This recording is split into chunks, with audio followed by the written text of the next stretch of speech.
السلام عليكم ورحمة الله. الحمد لله رب العالمين والصلاة والسلام على سيد الأنبياء والمرسلين وعلى آله وأصحابه ومن تبعهم ودعا بدعوتهم وجاهد بجهادهم إلى يوم الدين وبعد. أعوذ بالله من الشيطان الرجيم. بسم الله الرحمن الرحيم. وكذلك جعلناكم أمة وسطا لتكونوا شهداء على الناس. صدق الله العظيم. বাংলাদেশ খেলাফত মজলিস ময়মনসিংহ জেলাধীন গৌরীপুর উপজেলা শাখার উদ্যোগে আয়োজিত আজকের এই গণসমাবেশে উপস্থিত সংগ্রামী সভাপতি, উপস্থিত বাংলাদেশ খেলাফত মজলিসের কেন্দ্রীয় জেলা ও উপজেলা নেতৃবৃন্দ, সহযোগী সংগঠন সমূহের দায়িত্বশীল বৃন্দ, সর্বস্তরের নেতা কর্মী, আমার সংগ্রামী সম্মানিত গৌরীপুর এলাকাবাসী, আজকের বাংলাদেশ খেলাফত মজলিসের পক্ষ থেকে রিকশা প্রতীকের মনোনীত প্রার্থী আলহাজ মোহাম্মদ ফজলুর রহমানের এই বিশেষ পরিচিতির উদ্দেশ্যে আয়োজিত এই গণসমাবেশে আমি আপনাদের সকলকে সর্বপ্রথম আন্তরিক অভিনন্দন জানাচ্ছি। দীর্ঘ সময় ধরে বিপুল পরিমাণ উপস্থিতি সর্বশ্রেণীর গণমানুষের আজকের এই জনসমাবেশ, আজকের এই গণসমাবেশে এই উপচে পড়া মানুষের উপস্থিতি, এই গণজোয়ার প্রমাণ করে ইনশাআল্লাহ আগামীর বাংলাদেশ ইসলামের বাংলাদেশ। আজ আমরা সকাল থেকে একের পর এক বাংলাদেশ খেলাফত মজলিসের গণসমাবেশে অংশগ্রহণ করে আমরা এখন পঞ্চম সমাবেশে আপনাদের সঙ্গে মিলিত আছি। এরপরে আরো সমাবেশ আমাদের রয়েছে। প্রতিটি সমাবেশে সর্বশ্রেণীর সাধারণ মানুষ, খেটে খাওয়া মেহনতি মানুষ, কৃষক, শ্রমিক, মজদুর আর বিশেষভাবে তরুণ প্রজন্মের যে পাক ভাঙ্গা উচ্ছ্বাস আমি দেখেছি, তাতে আমি এখন স্বপ্ন দেখছি যে ইনশাআল্লাহ এই বাংলাদেশকে করতলগত করবা, এই বাংলাদেশের স্বার্থকে জলাঞ্জলি দিয়ে ভিন্ন কোন দেশের এজেন্ডা বাস্তবায়নের বাংলাদেশের ষড়যন্ত্র আর সফল হতে পারবে না ইনশাআল্লাহ। সংগ্রামী সাথী ও বন্ধুগণ, অনেক ত্যাগ, অনেক কোরবানি, অনেক সংগ্রামের মধ্য দিয়ে বাংলাদেশ আজ এ পর্যায়ে এসে উপনীত হয়েছে। একদিকে যেমন রয়েছে আমাদের পূর্বসূরীদের অনেক গৌরব গাথা, বিজয়ের ইতিহাস, অন্যদিকে রয়েছে প্রতিটি বিজয়ের পর সেই বিজয়ের ফসল ঘরে তুলতে না পারার দুঃখজনক ইতিহাস। আমরা 1905 সালে বঙ্গভঙ্গের মধ্য দিয়ে এই পূর্ববঙ্গের মানুষের উন্নতির স্বপ্ন দেখেছিল আমাদের পূর্বপুরুষরা, সেটিকে ব্যর্থ করার চেষ্টা করা হয়েছে। 1947 সালে এদেশের মাটি এবং মানুষ আল্লাহর কোরআনের শাসন পাওয়ার জন্য দিল্লিকে লাঠি মেরে ভারতকে তারা পরিত্যাগ করেছিল, কিন্তু পশ্চিম পাকিস্তানি খান পাঠানরা 24 বছর পর্যন্ত আমাদের সঙ্গে ভ্রাতৃত্বের বদলে প্রভুত্বের আচরণ করেছে। কোরআন সুন্নাহর শাসনের পরিবর্তে শাসনের নামে আমাদেরকে শোষণ দিয়েছে, শোষণ করেছে, বঞ্চনা আর অধিকার হরণ ছাড়া কিছুই দেয় না। তাই বাংলার মানুষ সংগ্রাম করেছে, 52তে সংগ্রাম, 54তে যুক্তফ্রন্টের সংগ্রাম, 66তে 6 দফার আন্দোলন, 69-এর গণ অভ্যুত্থান, 70 মহান মুক্তিযুদ্ধের মধ্য দিয়ে স্বাধীন বাংলাদেশ অর্জন করা হয়েছে। অত্যাচারী জালিম সেই পশ্চিম পাকিস্তানি খান পাঠানদেরকে ঝাঁটা পেটা করে দেশ থেকে বিতাড়ন করা হয়েছিল। এদেশের মানুষ স্বপ্ন দেখেছিল 47-এ আমরা ন্যায় বিচার পাই নাই। 47-এর দেশ বিভাগের পর আমাদের সঙ্গে শাসক গোষ্ঠী বেইমানি করেছে, গাদ্দারি করেছে, ওয়াদা এবং প্রতিশ্রুতি রক্ষা না করে ওয়াদা ভঙ্গ করেছে। 71-এ আমরা মনে করেছিলাম এবার স্বদেশের মানুষের নেতৃত্বে যেহেতু মুক্তিযুদ্ধ হয়েছে, এবার বাংলার স্বাধীন বাংলার মানুষ বুঝি অধিকার পাবে। কিন্তু আমরা কি দেখলাম?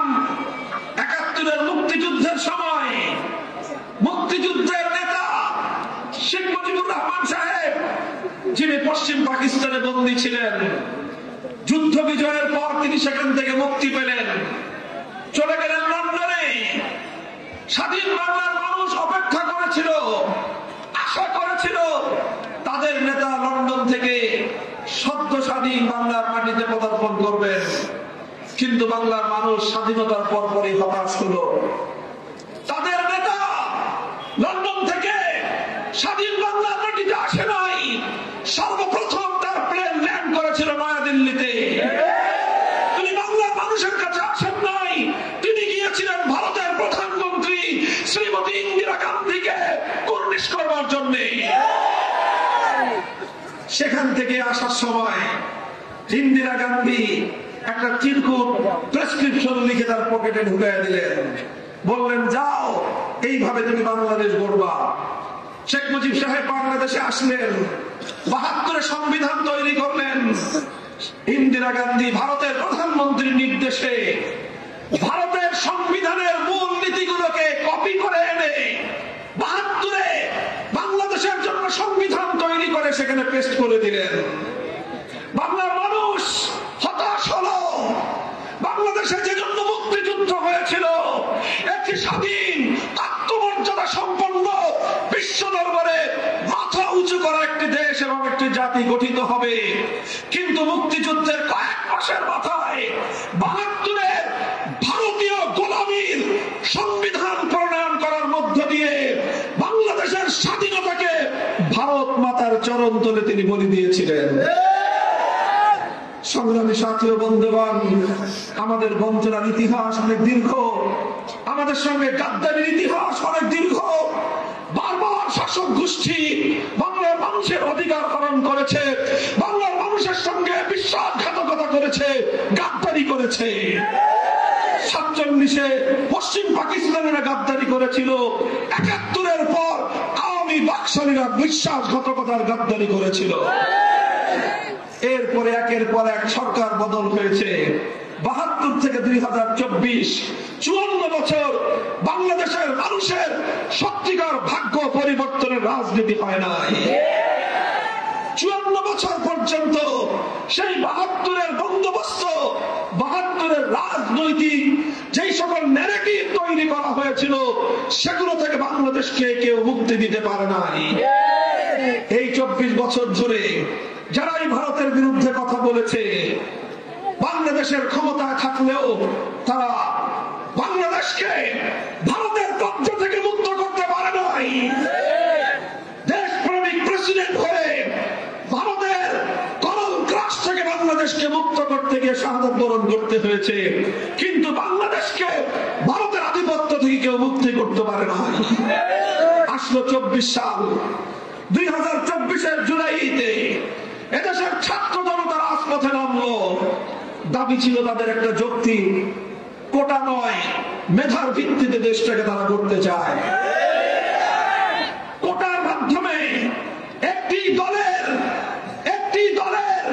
নির্ধারিত কর্মী গুন্ডা বাহিনীকে গোটা প্রশাসনে অন্তর্ভুক্ত করে দেশটাকে একদলীয় একটি গুন্ডাখানায় পরিণত করা হয়েছিল। সেখান থেকে আমার দেশের শিক্ষিত তরুণরা তারা বলল, কোটা নয়, আমরা মেধার ভিত্তিতে দেশ গড়তে চাই। তারা মেধার ভিত্তিতে বৈষম্যহীন এক বাংলাদেশ গড়বার জন্য রাজপথে নামলো। এই অপরাধে ফ্যাসিবাদী শেখ হাসিনার খুনি বাহিনী গুলি করে আমার সন্তানদেরকে রাজপথে হত্যা করলো। একটা একটা করে গুলি ছড়ে আমার এক একটা সন্তান রাজপথে লুটিয়ে পড়ে। একজন লুটিয়ে পড়লে শতজন আসে, শতজন শাহাদাতের পর লক্ষ জনতা রাজপথে নেমে আসলো। তখন শেখ হাসিনা তাদেরকে বলল, যারা আন্দোলন করছে, যারা সংগ্রাম করছে, এরা সব রাজাকারের বাচ্চা। আমার দেশের 4 কোটি ছাত্র জনতাকে তিনি ক্ষমতার মস্তদে বসে রাজাকারের বাচ্চা বলে গালি দিলেন। বাংলার তামাম সন্তানেরা প্রতিটি শিক্ষাঙ্গন থেকে বেরিয়ে আসলো। স্কুল, কলেজ, আলিয়া মাদ্রাসা, কওমি মাদ্রাসা, ইউনিভার্সিটি, প্রাইভেট ইউনিভার্সিটি, প্রতিটি শিক্ষাঙ্গন থেকে ছাত্ররা বিভেদের সকল দেয়ালগুলো ভেঙে হাতে হাত রেখে রাজপথে তারা ইস্পাত কঠিন ঐক্য গড়ে তুলল। ছাত্র জনতা বলল, দেশের পক্ষে কথা বললে যদি রাজাকার হতে হয়, দেশকে মেধার ভিত্তিতে গড়ে তুলবার স্বপ্ন দেখলে যদি রাজাকার হতে হয়, দেশকে ভালোবাসলে যদি রাজাকার হতে হয়, দিল্লির আধিপত্যের বিরুদ্ধে কথা বললে যদি রাজাকার হতে হয়, দিল্লির লুটপাটের বিরুদ্ধে কথা বললে যদি রাজাকার হতে হয়, একদলীয় শাসন ব্যবস্থার বিরুদ্ধে, স্বৈরতন্ত্র ফ্যাসিবাদের বিরুদ্ধে কথা বললে যদি রাজাকার হতে হয়, প্রতিটি শিক্ষাঙ্গনে মধ্যরাতের গহীন নীরবতা ভেঙে বাংলার আকাশ বাতাস প্রকম্পিত করে তুলল আমাদের ছাত্র জনতা। স্লোগান উঠল, আমি কে তুমি কে। মূলত সেদিনই বাংলাদেশের ইতিহাসের ঘৃণ্যতম, নৃশংসতম যুগের লেডি ফেরাউন শেখ হাসিনার ক্ষমতার কফিনে ব্রেক ঠুকে গিয়েছিল। ছিল শুধু জানাজা। 5ই আগস্ট দুপুরের আগে জানাজা হয়ে সেই লাশ পাচার হয়ে গেছে যেখানে যাওয়ার সেখানে। যেমন আর কোনদিন কবর থেকে ফিরতে পারে না, শেখ হাসিনা বাংলা রাজনীতিতে কোনদিন ফিরতে পারবে না। আওয়ামী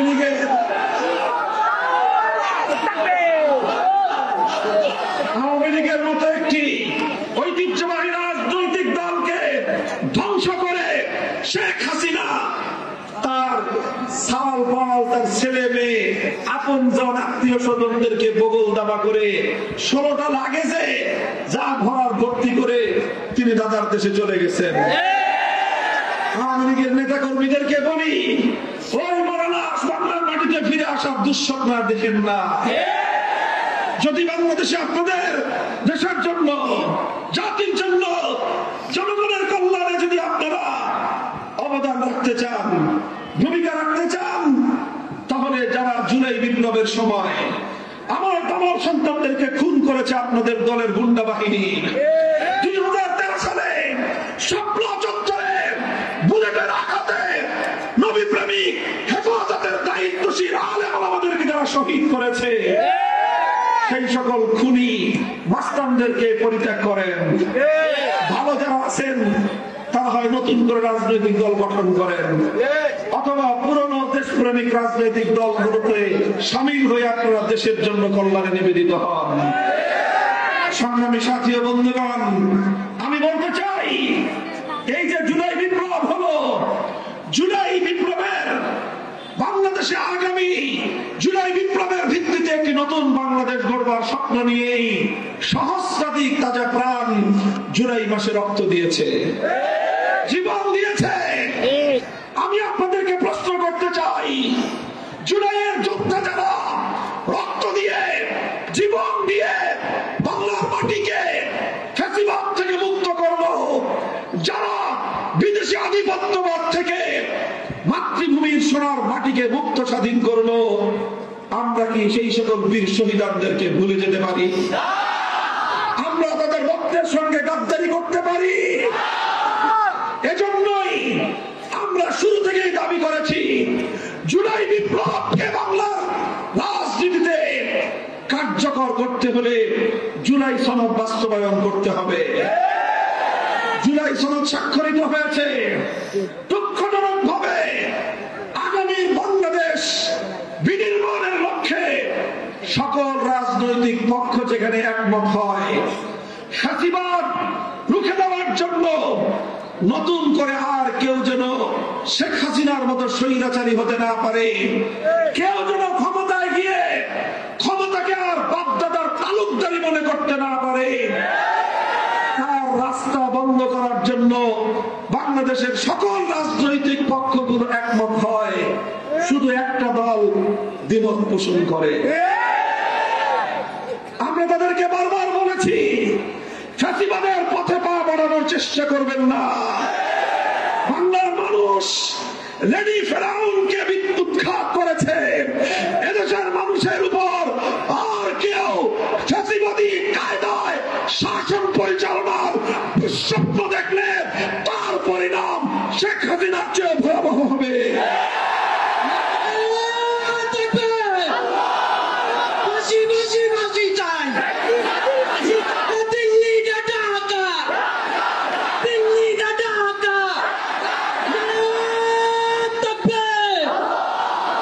আমি একটা কথা পরিষ্কার বলি, দেখেন 54 বছর পর্যন্ত বাংলাদেশে যে রাজনীতি হয়েছে, সেই রাজনীতির বুনিয়াদ ছিল বাংলাদেশ বিরোধী বুনিয়াদ, ভারতের দালালির বুনিয়াদ। বাংলাদেশে বিগত 54 বছর যে রাজনীতি হয়েছে, তার অন্যতম একটা বৈশিষ্ট্য ছিল সংখ্যালঘুদেরকে রাজনীতির গুটি হিসেবে ব্যবহার করার অপপ্রয়াস। সংখ্যালঘু ভাইদেরকে নিয়ে রাজনীতি করা হয়েছে, তাদেরকে নিয়ে নাটক করা হয়েছে। রাতের অন্ধকারে মন্দিরে হামলা হতো, রাতের অন্ধকারে আমার হিন্দু ভাইদের সম্পত্তি দখল করা হতো, তাদের বাড়ি ঘরে অগ্নিসংযোগ করা হতো। রাতের অন্ধকারে যারা কালনাগিনী হয়ে এইভাবে ছবল মারত, দিনের আলোতে ওরাই আবার ওঝা হয়ে ঝাড়তে আসতো। এটা ছিল বিগত 54 বছর ধরে আমার এই সংখ্যালঘু নিরীহ ভাইদের সঙ্গে এদেশের ধান্দাবাজ রাজনীতিবিদদের আচরণ। এখন আর নাটকের নায়িকাও নাই, নাটকও নাই।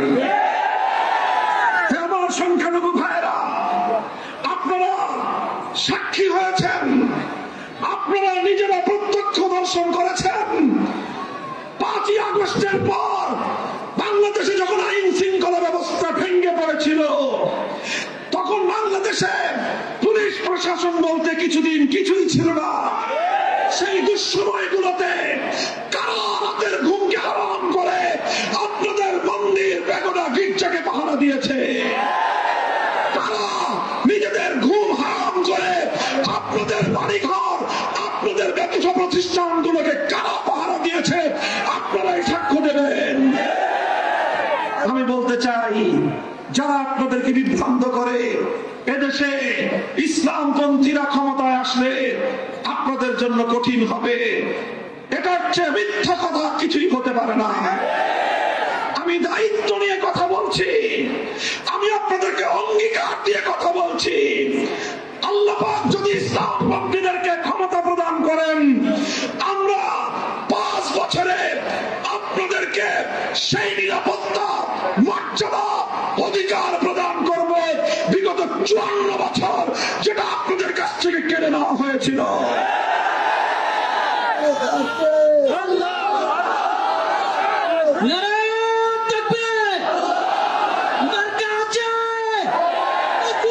মনে রাখবেন, এই জন্যই আমরা আমাদের দলের স্লোগান নিয়েছি, ধর্ম বর্ণ ভিন্ন মত সবার জন্য। সবাই বলেন, ধর্ম বর্ণ ভিন্ন মত। খেলাফত শুধু মুসলমানের জন্য নয়, খেলাফত শুধু ইসলামের জন্য নয়, খেলাফত ব্যবস্থা আমার নবী বলেছেন, দেখো মুসলমানেরা, তোমাদের দেশে বসবাসরত কোন সংখ্যালঘুর সঙ্গে যদি তোমরা অন্যায় আচরণ করো, স্বয়ং আমি তোমাদের নবী রাহমাতুল লিল আলামিন কিয়ামতের দিন সংখ্যালঘু অমুসলিমের পক্ষ হয়ে আল্লাহর দরবারে মুসলমানের বিরুদ্ধে নালিশ দায়ের করব। হে আমার সংখ্যালঘু ভাইরা, আপনারা যদি আমাদের ধর্ম গ্রহণ করতে না চান, আপনারা শান্তিপ্রিয় ভাবে আপনার ধর্ম পালন করবেন, নিরাপত্তা দেওয়ার দায়িত্ব আমাদের। আমরা কোনোদিন আমাদের ধর্মকে গায়ের জোরে কারো উপরে চাপিয়ে দেই না। ইসলাম এটা সমর্থন করে না। আপনাদের ধর্ম কর্ম পালনে কেউ যদি জোরপূর্বক বাধা সৃষ্টি করতে চায়, আমাদেরকে আপনাদের পক্ষে সবার আগে পাবেন বলতে চাই এ কথাই। সুতরাং বিগত দিনের ধান্দাবাজির রাজনীতি সবচেয়ে বেশি ক্ষতি করেছে সংখ্যালঘুদেরকে। আপনারা নতুন দিনে নতুন স্লোগানে আসুন, 24-এর বন্দোবস্তকে বাস্তবায়ন করুন। বাংলাদেশে আজ দুটি পক্ষ, এক পক্ষ 72-এর পক্ষ, আরেক পক্ষ 24-এর জুলাইয়ের পক্ষ। প্রতিটি রাজনৈতিক দলকে পরিষ্কার করতে বলবো, কে কোন পক্ষে আছেন নিজের অবস্থান পরিষ্কার করুন। আমরা আমাদের অবস্থান পরিষ্কার করছি। আমরা 72-এর বাকশালপন্থী নই, আমরা 24-এর বিপ্লবকামী বিপ্লবীপন্থী। আগামী যে নির্বাচন আসছে, মনোযোগ দিয়ে শুনুন, আগামী যে নির্বাচন আসছে এটি বাংলাদেশের গতানুগতিক অন্য 11টি নির্বাচনের মতো নয়। এই নির্বাচনের সঙ্গে গণভোট অনুষ্ঠিত হবে। সেই গণভোটে ব্যালটের মধ্যে দুটি কথা থাকবে, একটি হলো হ্যাঁ আর একটি হলো না।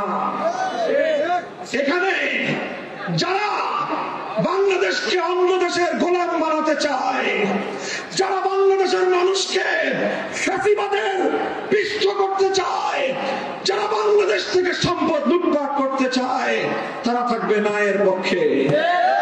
যারা বাংলাদেশকে আগামী দিনে মানুষের অধিকার প্রতিষ্ঠা করতে চায়, যারা ফ্যাসিবাদের ব্যবস্থা বন্ধ করতে চায়, যারা জনগণের শাসন কায়েম করতে চায়, যারা এদেশের মানুষকে 24-এর বিপ্লবের ভিত্তিতে সুন্দর বাংলাদেশ উপহার দিতে চায়, তারা থাকবে হায়ের পক্ষে। আমরা হায়ের পক্ষে থাকবো। আমি আপনাদেরকে জিজ্ঞাসা করি, আপনারা নার পক্ষে না হার পক্ষে? আপনারা 72-এর পক্ষে না 24-এর পক্ষে?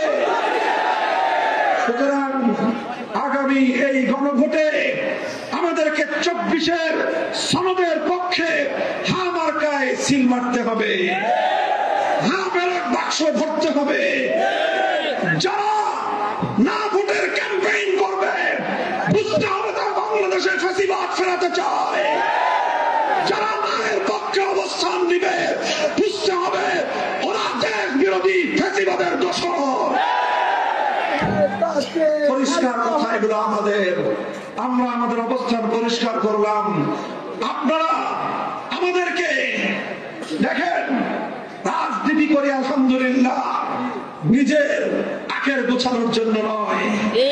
আমাদের রাজনীতির ইতিহাস দেশ জাতি এবং ইসলামের সাথে বিশ্বাস রক্ষা করার ইতিহাস। আমরা প্রয়োজনে জিন্দানখানার অন্ধকার সেই অন্ধকার কক্ষকে আমরা বেছে নিয়েছি, অন্ধকার কারা প্রকোষ্ঠকে আমরা নির্বাচন করেছি, কিন্তু দেশ জাতি ইসলামের সঙ্গে গাদ্দারি করতে আমরা প্রস্তুত হই নাই। দেশের প্রশ্নে জালিমের সামনে আমরা মাথা নোয়াই নাই। এই জন্য আমাদেরকে অনেক মূল্য পরিশোধ করতে হয়েছে। সবচেয়ে বেশি 2021 সালের পরে আমাদের দল গোটা বাংলাদেশ খেলাফত মজলিসটাকে ধরে শেখ হাসিনা সরকার কারাগারে ভরে রেখেছিল, কারণ আমরা শেখ হাসিনার সামনে মাথা নোয়াই না। সংগ্রামী সাথী ও বন্ধুগণ, তাই আমি আপনাদেরকে প্রতিশ্রুতি দিচ্ছি, অঙ্গীকার করছি, আমরা প্রতীক হিসেবে বেছে নিয়েছি মেহনতি মানুষের প্রতীক, রিকশা প্রতীক। এই রিকশা প্রতীক আমি আপনাদের জননন্দিত গৌরীপুরের মাটি এবং মানুষের নেতা আলহাজ ফজলুর রহমানের হাতে তুলে দিলাম। এই রিকশা মেহনতি মানুষের প্রতীক। আমরা দেখেছি বিগত দিনগুলোতে যে রাজনীতি হয়েছে, রাজনীতির পালাবদল হলে শিল্পপতিদের ভাগ্যের পরিবর্তন হতো,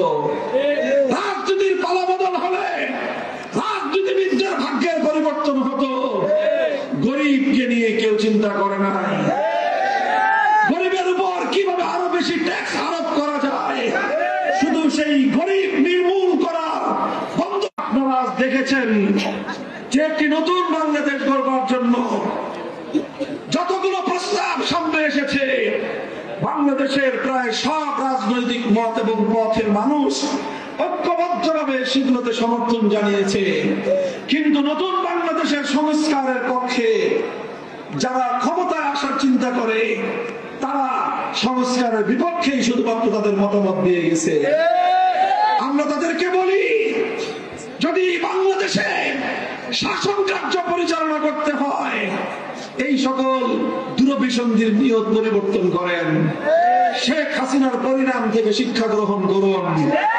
যে শেখ হাসিনা বাংলাদেশে একের পর এক নিরপরাধ রাজনীতিবিদদেরকে ফাঁসি কাষ্ঠে ঝুলিয়ে বাংলাদেশকে একটি মৃত্যুপরীতে পরিণত করেছিল, বিরোধী দলীয় নেতা কর্মীদেরকে গুম করে খুন করে গোটা বাংলাদেশকে একটি নীরব কবরস্থানে পরিণত করেছিল, আজ সেই শেখ হাসিনার চোখের সামনে ফাঁসির দড়ি ঝুলছে। শেখ হাসিনা বাংলাদেশে আসবে, সেই স্বপ্ন তার ইনশাল্লাহ কোনোদিন পূরণ হবে না। নতুন কেউ শেখ হাসিনা হওয়ার চিন্তা করবেন না, পরিণাম শেখ হাসিনার চেয়ে ভয়াবহ হবে। শেখ হাসিনা শেষ মুহূর্তে হেলিকপ্টারে করে পালিয়ে গেছে। বাংলাদেশের মানুষ এবার 6 তারিখের লং মার্চকে একদিন আগে 5 তারিখ এনেছিল।